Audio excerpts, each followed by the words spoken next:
I'm sorry, please forgive me, thank you, I love you. Satya మాట్లాడు, చెప్పు. Ma'am యాక్చువల్గా నేను ఎంబీబీఎస్ లో ఉన్నప్పుడు నాకు మైగ్రేన్ డయాగ్నోసిస్ చేసిన ప్రొఫెసర్. ఓకే అప్పుడు నాకు తర్వాత ఏమిటంటే మ్యామ్ క్రోనిక్ మైగ్రేన్ లోకి వెళ్ళిపోయాను. అంటే 30 days లో I use to get 27 days migraine. Mummy నా కోసం మైగ్రేన్ కోసం 2 days ట్రై చేశారు.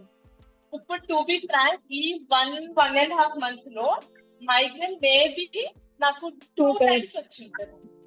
మ్యామ్ యూజువల్ నేను ఓపియోయిడ్ కూడా తీసుకునేదాన్ని, ట్రెమడాల్ టాబ్లెట్ అది కూడా తీసుకునేదాన్ని. అది 1-2 tablets తీసుకుని నాకు తగ్గేది కాదు. అదొకటి. ఇంకోటి నాకు 3 auricular దగ్గర ఒక స్వెల్లింగ్ వచ్చింది. స్వెల్లింగ్ ఉంది, అది నాకు తగ్గట్లేదంటే మమ్మీ స్వెల్లింగ్ వచ్చినప్పుడల్లా పర్సిస్టెంట్ గా 2-3 days చేసింది. కానీ మమ్మీ దాని మీద ఒప్పనొప్పం చేసింది, నేను చేసేది నా కోసం. ఇప్పుడు లేదు, ఇప్పుడు ఇందాక అమ్మది చూస్తున్నారు లేదు అని చెప్పి.